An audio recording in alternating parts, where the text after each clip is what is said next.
Bonjour les amis, bienvenue sur Tu joues ou quoi pour cette nouvelle vidéo. Aujourd'hui nous allons repartir en Asie comme il y a déjà bien longtemps avec Tokaido. Je vous rappelez peut-être de cette vidéo que j'ai faite déjà il y a quelques temps. Et bien aujourd'hui nous allons découvrir Namiji, donc qui est dans la gamme de Tokaido, qui est toujours faite par Antoine Boza et illustrée par Nayad. Donc c'est pour 2 à 5 joueurs, pour 8 ans et plus, c'est pour des parties d'environ 30 à 45 minutes données sur la boîte. Mais par notre expérience nous révèle que c'est un petit peu plus que 30 ou 45 minutes. Ou alors il faut vraiment speeder comme des oufs. Donc écoutez, Namiji, on voit tout de suite comment ça fonctionne, quelles sont les nouveautés par rapport à Tokaido. Et puis on se retrouve tout à l'heure pour les avis. À tout de suite.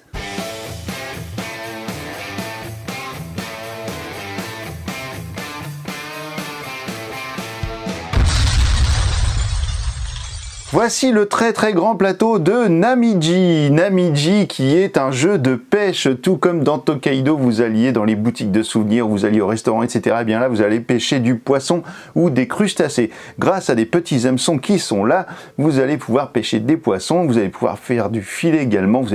Je vous explique tout ça tout de suite. Le but du jeu sera d'avoir le plus de points à la fin de votre tour. C'est-à-dire que vous allez faire tout le tour comme ça du jeu et celui qui aura le plus de points à la fin aura gagné la partie. Vous allez avoir différents types de poissons qui auront des couleurs différentes et donc vous allez devoir créer des combinaisons de poissons que vous allez mettre sur votre plateau joueur. Car oui, chaque joueur prendra un plateau à sa couleur avec son petit bateau qui est là ainsi que le petit disque pour le comptage des points. Donc ici j'ai pris le bateau vert et le bateau bleu, sauf que vous voyez qu'il y a 3 bateaux. Et bah oui, parce qu'en fait lorsque vous jouez à 2, eh bien vous aurez un 3e bateau qui sera un bateau neutre qui va peut-être venir vous embêter un petit peu dans vos choix lors de votre parcours. Les joueurs prendront également 4 petits pions comme ça qui seront appelés des pions tourbillons, qui seront un malus à la fin de la partie, car plus vous allez en avoir sur votre plateau joueur, plus vous allez perdre de points. C'est-à-dire que si vous avez les 4, vous allez perdre 15 points, si vous arrivez à vous en débarrasser d'un, vous aurez moins 10 points, etc. jusqu'à temps de ne plus perdre aucun point si vous arrivez à vous débarrasser de tous vos pions. Nous aurons, comme dans Tokaido, alors pour ceux qui ne connaissent pas, eh bien ce seront des panoramas. Vous allez faire une collection de cartes, par exemple comme celle-ci. Vous allez avoir la numéro 2 qui va venir juste en dessous. Voilà, et quand vous aurez réuni donc les 3 cartes du panorama, eh bien vous gagnerez un petit bonus qui sera juste ici si vous êtes le premier à finir votre panorama des dauphins. Vous prendrez le bonus 3, je vais y revenir.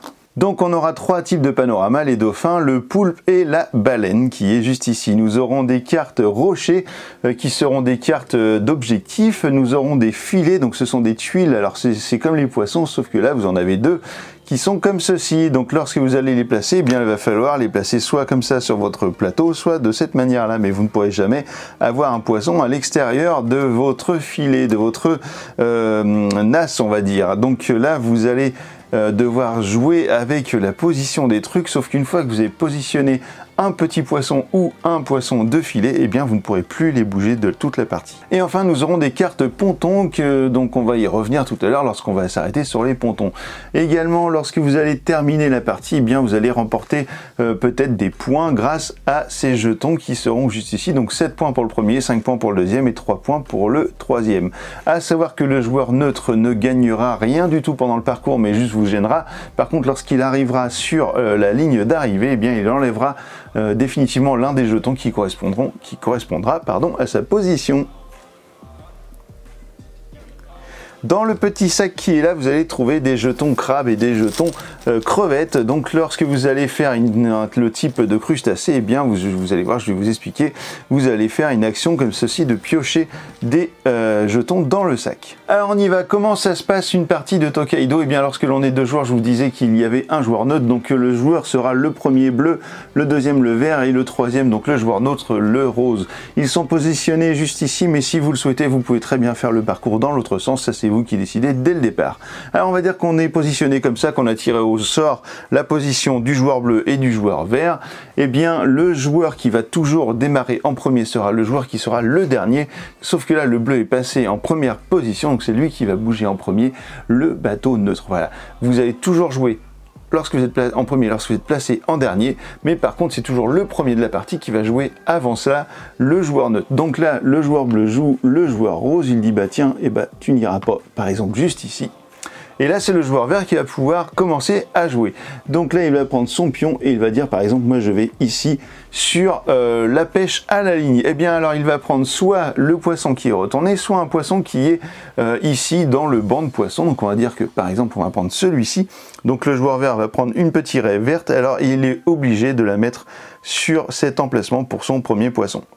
Donc qu'est-ce qu'il va faire avec ça? Alors déjà une chose, c'est que lorsque vous tirez un poisson, vous en retournez un autre. Hop, voilà. À chaque fois que vous allez prendre un poisson, vous allez en retirer, en retourner un.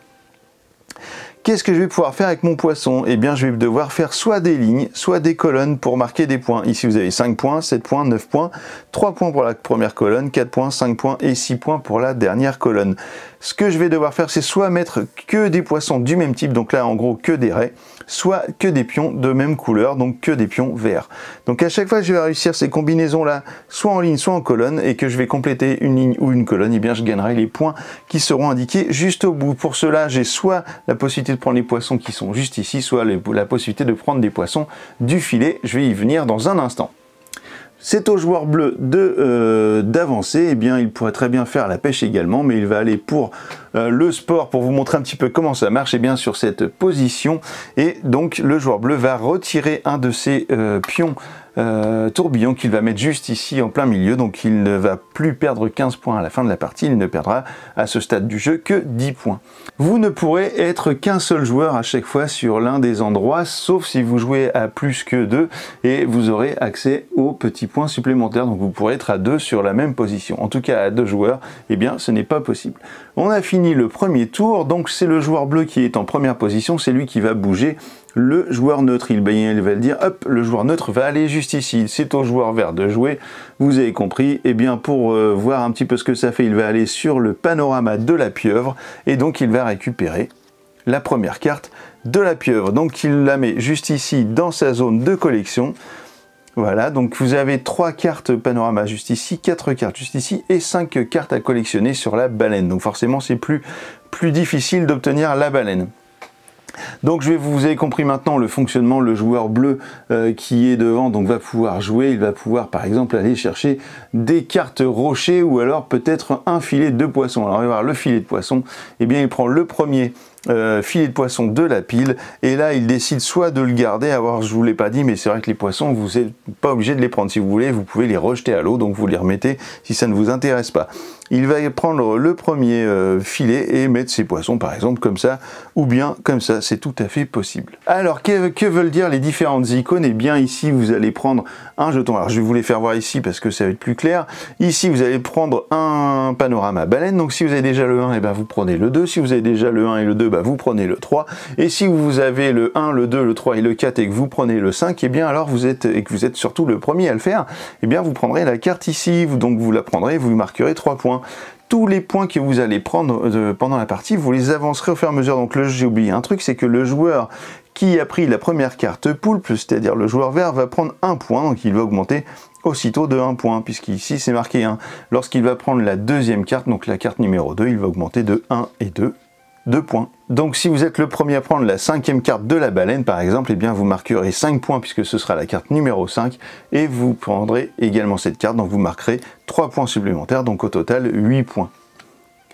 Lorsque vous tomberez sur cette case avec les petits dauphins, et bien ce sera la même chose que pour le poulpe et que pour la baleine, sauf que vous prendrez évidemment le diaporama dans la case dauphin. Ici enfin vous allez avoir les cartes rochers. Alors les cartes rochers, vous allez en prendre 2 juste ici, vous allez consulter ce qui vous intéresse secrètement, vous allez en garder une, donc ce sont des cartes à objectif. Vous allez garder secrètement celle qui vous intéresse et vous remettez l'autre juste sous la pioche. Il reste une dernière case à expliquer, c'est la petite crevette qui est juste ici. Alors lorsque vous tombez sur la crevette, eh bien vous allez faire un jeu de stop ou encore. Vous avez le droit de piocher jusqu'à 5 pions dans le petit sac qui est là. Et vous allez prendre, alors par exemple si vous prenez un crabe, eh bien lorsque vous allez tirer un deuxième crabe, eh bien vous avez perdu. Donc le but étant de retirer le maximum de crevettes pour arriver jusqu'à 5 points si vous en avez la possibilité. Donc là ça démarre mal, mais j'ai quand même un point. Donc je prends un deuxième pion. Et là, c'est un deuxième crabe, et ben c'est perdu, je remets tout là-dedans, et c'est au tour du joueur suivant. Par contre, si j'avais eu, par exemple, une crevette, je prends des risques. Une deuxième crevette, parfait. Une troisième crevette, bah génial. à un crabe. Ça veut dire que là, 4 points, je dois prendre la décision. Peut-être si je retire un deuxième crabe, je perds tout. Eh bien non, je vais garder mes crabes, hop, et mes crevettes, je les mets là, et là j'avance aussitôt de 4 points. À un moment donné, vous allez arriver forcément à un ponton. Alors je vais le faire juste ici, hop. Et bien lorsque vous allez arriver à un ponton, on va dire que vous arrivez à celui-là, le premier joueur qui arrive au ponton va choisir sa position, c'est-à-dire la position 1, 2 ou 3, puisque nous sommes 3 joueurs, et forcément cette position va définir le tour, les premiers joueurs à jouer sur le prochain tour. Donc s'il veut être le premier joueur à jouer sur le prochain tour, il va se mettre en 3. Si le joueur neutre arrive, il va se mettre par exemple en 2 et le joueur vert va arriver pour se mettre en 1. Ce qui fait que c'est le joueur vert qui va démarrer à la suite du ponton, le premier à bouger le joueur neutre, ensuite ce sera le joueur bleu qui va jouer, etc. Alors qu'est-ce qui se passe lorsque vous arrivez sur les pontons? Eh bien vous allez prendre des cartes pontons. Vous allez en prendre autant de cartes qu'il y a de joueurs. Hop, plus une, donc vous allez prendre donc le premier joueur sur la position du ponton, donc c'est-à-dire le joueur vert dans ce cas-là, va regarder secrètement les différentes cartes pontons, donc que vous avez en disponible soit des cartes qui vous rapportent des points aussitôt, soit des petits pouvoirs en fait que vous allez garder dans votre zone de jeu qui vont vous servir. Par exemple ici, lorsque vous allez prendre un diaporama dauphin, et bien vous allez pouvoir déposer une offrande tourbillon dans le tourbillon qui est juste ici, donc ça va vous permettre de vous débarrasser de vos points malus sans aller forcément sur des cases comme ça. Donc vous voyez, c'est ce genre de choses. Donc le joueur vert en choisit une, il passe au joueur bleu pour qu'il en choisisse une, et le reste va être mis sous le tas de cartes. Lorsque le premier joueur arrive sur le ponton, eh bien, il va être obligé d'attendre que les autres arrivent. Donc, si vous êtes arrivé sur le ponton et que l'autre joueur se trouve ici, par exemple, sur le pool, eh ben, s'il a envie, il va pouvoir faire toutes les cases pour vous embêter et puis prendre des points peut-être et prendre des cartes. Le premier arrivé sur le port d'arrivée, eh bien, obtiendra le jeton numéro 7, donc pour avoir 7 points. Si c'est le joueur neutre, eh bien, les 7 points iront à l'eau et personne ne les aura. Ensuite, ce sera le deuxième joueur et le troisième joueur qui arriveront pour gagner des points. Vous ajouterez à cela donc toutes les cartes bonus que vous aurez, les cartes objectifs, donc les cartes rochers que vous aurez cumulées pendant la partie, et vous enlèverez à votre score le restant des points malus. Donc par exemple dans ce cas-là, j'enlèverai 10 points puisque c'est le 10 qui est apparent juste ici. Et ben voilà, vous savez tout maintenant sur Namidji, et ben on se retrouve dans un instant pour mon avis sur le jeu. A tout de suite.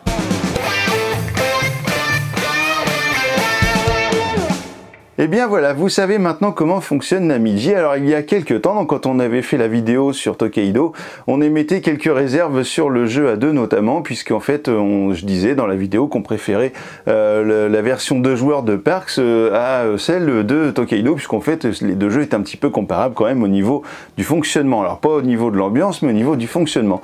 Et bien Namidji a réglé un petit peu tous ces problèmes, et du coup, et bien maintenant c'est un vrai plaisir de jouer à 2 joueurs à Namidji, puisqu'en fait vous n'allez plus faire les petites boutiques de souvenirs, etc. Vous avez vu, c'est la pêche, et puis du coup je trouve que le thème est vachement plus fort dans Namidji, et puis on se perd moins dans plein de trucs, on est vraiment sur notre pêche et notre collection de poissons, et ça vraiment moi j'ai trouvé ça trop cool. Donc la collection des poissons là, il va falloir vraiment les placer judicieusement parce que sinon vous allez vous retrouver bloqué. Alors je sais qu'il y aura des petites choses, je vous présenterai dans la prochaine vidéo, je vais vous présenter l'extension de Namidji, la première extension, et vous allez voir qu'elle va vous apporter quelques petites choses intéressantes justement à ce niveau là. Donc vous avez également les crustacés, voilà, vous avez différentes sortes de types de mécaniques de jeu, donc le stop ou encore, la collection, le placement, voilà, donc ça c'est vraiment chouette. Et du coup Namidji, eh bien il mélange comme ça toutes sortes de mécaniques dans un univers très joli, très épuré, voilà, où vraiment on prend plaisir à jouer.